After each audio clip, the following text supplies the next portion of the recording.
So guys, welcome back to another video on my channel. Now today we're doing some revision to start off the day, and then we've got some revision tips later on for GCSE and A-level, kind of last minute revision. Now I'm currently just doing some stats, and to be honest, I've kind of left this to the last minute. I have no clue what I'm doing. I'm starting again from like the first lecture. Still got some time, it's only a short module, so I should be fine. Over here's my revision bag. So in my bag, we literally have like every single book that I possibly ever need, and I just carry them around with me wherever I go, whether I'm going to uni, whether I'm going to the library, whether I'm going to somewhere else. Now, there is one thing that I wanted to mention, because the other day I was just chilling at home and I got this email. I was like, oh, that's strange, it's from the University of York Economics Department. So obviously I go and open it up, and this is basically what it is. Notice of unsatisfactory level of attendance. Missed 4 seminars, 3 in week 6 and 1 in week 8. Did I? This is on your student record. That does not sound good.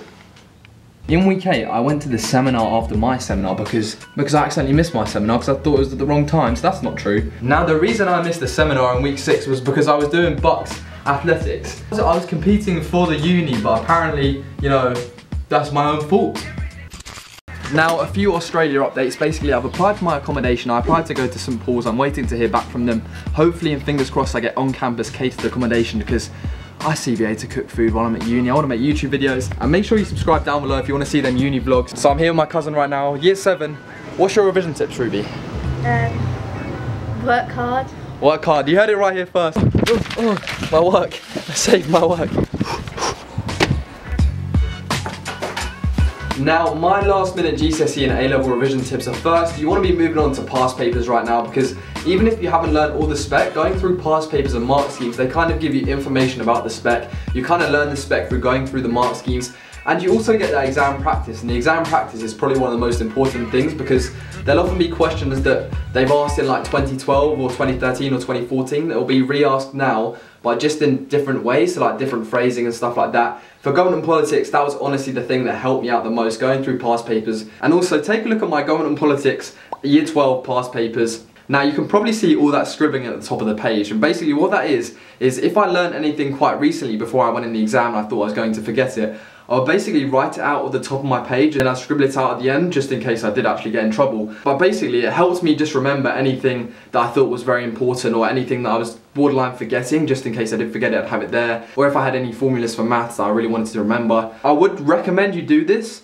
but basically if there's any chance you could get in trouble, I say don't do it. And finally, you have to stay motivated. Like, you've worked so hard from Christmas up to this period. There's no point for like your last A-level or GCSE exam thinking, oh, I've only got 1 more exam left out of 12, out of 6.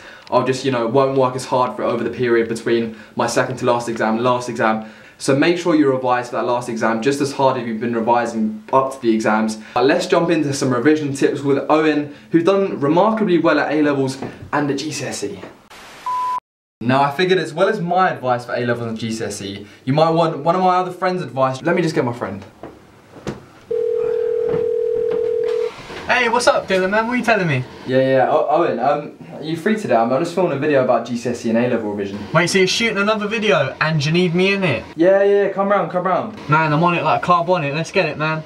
Alright, yeah, I'll see you in 5 minutes. Alright, nice one. Hey, what's going on, man? Yes, basically, I was just wondering if you got that GCSE and A-level advice you could give, maybe write some down for us. Yeah, sure, I certainly can now. I did some last minute revision tip advice, so I revised the revision tips. Perfect, let's go. Now, obviously the theme of this video has been kind of last minute revision tips, but Owen's also got some other tips that you thought would be useful and worthwhile to use when you're revising now and up until your exams, because obviously every bit of revision you do counts, and you want to maximise how efficient your revision time is, because obviously there's not a lot of time left before the exams. So you've got 5 tips for us. First one is, I feel it's such a good tip because it worked for me. Got me my A star in English. I feel like I should share it with you anyway. It says take a deterministic approach. By what I mean by this in regards to revision, if you do a humanities subject or something with essays, or you know there's a certain amount of things you can be asked, what you should do is you should then work out the probability of that and then in turn incorporate that into your revision. I think that's a very useful tip. You're looking at past papers, planning out questions, and then kind of looking at when did this question come up, what's the chances of this question coming up again. Second point, now this is definitely last minute, put your phone on aeroplane mode. Your biggest enemy is going to be your phone and internet connection and pointless Instagram stories. And so I've linked a little point, you can say this is almost like 2.5, is listen to ambient music. And obviously you're going to need to whack out some tunes to block out everyone else. Some words. One thing about that, I take a similar approach. I don't listen to music, I have headphones just to like block out the sound of everyone else and just kind of to show that I'm actually working, don't disturb me. Because more often than not, if I'm trying to revise in school, I have headphones in, no one will come and talk to me unless it's important. But if I have headphones out, everyone just thinks I'm up for a good old chat. So headphones, ambient music, yeah, I agree. Don't study with your best mates. Now this one, me and Dylan can confirm this one, is we may have been in the same giant study room at multiple points during exams, but we never hit each other up like, oh, let's meet up and study together exclusively. If you do that, you're going to have more in common to talk to them about, and you're more likely to get dragged off topic. Make sure you don't focus. Yeah. I mean focus, yeah. Yeah, study sessions with your classmates. And that if there's more than one of you, you can synergise your ideas together and you can bounce off each other. And because even with your classmates, you're going to be on good terms with them, but you're not going to stay in contact with 99% of them.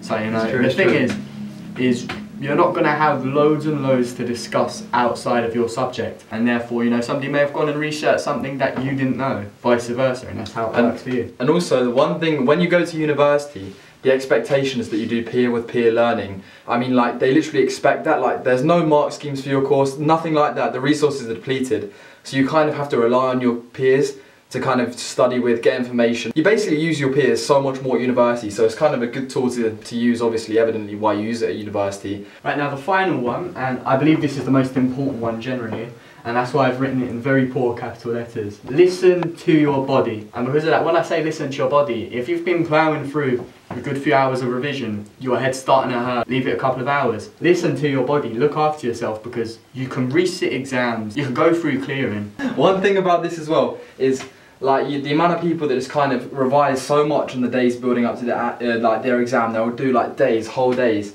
and they always say how it actually hampered them in the long run. So like, if you haven't revised every single piece of specification, then the thing to do is not cram revise till you're literally like dying, not learning, so tired the night before your exam kind of thing. It should just take what you know, embed it, and then kind of actually get good sleep, stay hydrated. Like, drinking water and staying hydrated, having good sleep is like proven to help you in your exams more than kind of pushing yourself to remember that last fact that you maybe forgot. Yeah, those are my 5 quick last minute tips. A lot of that has come from first-hand experience. So Owen, thank you very much for these tips. It's a pleasure. We always get a good connection on handshakes, but basically 4G. Just these tips can be transpired into GCSEs, A-levels, and like onwards up until university. Life, exactly. So yeah. Now, if you're studying for your GCSEs, check out this revision platform linked in the description down below that offers every exam board revision for different subjects. And as you can see on screen now, I'm selecting my subject, selecting my exam board and my level of education. And then when you open it up, it has literally loads of resources, videos, interactive quizzes, and it's just an easy learning experience that makes you learn 2 times faster, and will be linked in the description down below. Now, this might be the end of the video, so if it is the end of the video, make sure you leave a like on this video, subscribe, go check out Owen's social medias, they'll be linked in the description. On Student Here, Owen's written a few articles, they're banging reads, go check them out, they'll be linked in the description below as always, and we'll catch you again soon. In theory, as long as I stay low, I should be alright. If there's 2 of them, oh, there they are, you see them? Oh, he's building higher.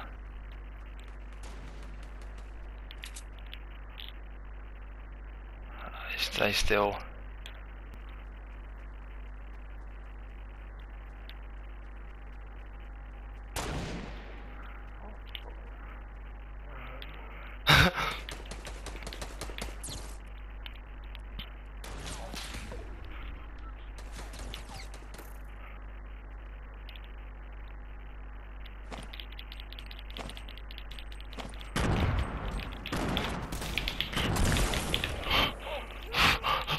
Fuck! Oh!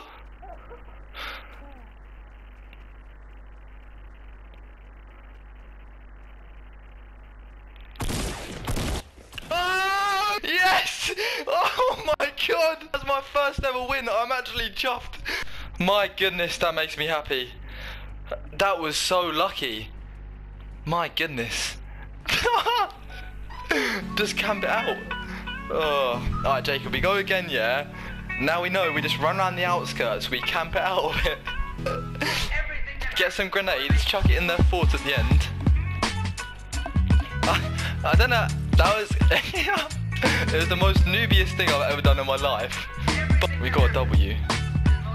You know, like Ninja that win the game, they have like 30 kills. I think I had 2 or 3. Ugh.